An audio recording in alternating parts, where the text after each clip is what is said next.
Hey there! In this episode of Analytics Academy, I'm going to show you how you can use a tool called Attributor to capture Google Ads data with each submission of your WS forms so that you can ultimately track which campaigns, ad groups, ads, and keywords are generating your leads. Let's jump in.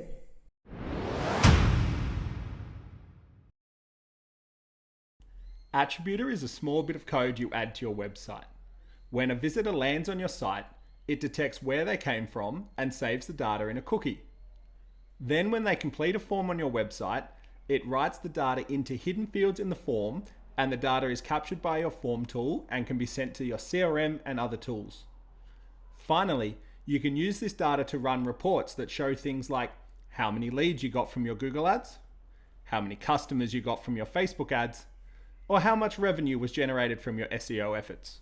Now that you understand how it works, let's see how easy it is to set up. When you sign up for a free trial, you'll get given a bit of code to add to your website.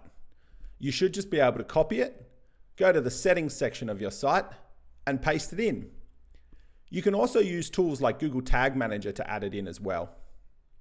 Now go to the form you want Attributor to work with and drag and drop 6 hidden fields into the form. Then you just need to open each one up and give it a specific name and default value. The ones you need are all outlined in the article on the Attributor help site. That's it, you're done. Now when someone completes a form on your website, Attributor will write information on where they came from into these hidden fields, and it will be captured with the form submission. You can then see it in your email notifications, send it to a spreadsheet, sync it to your CRM, whatever else you need. To learn more and start a free trial, visit attributor.io today.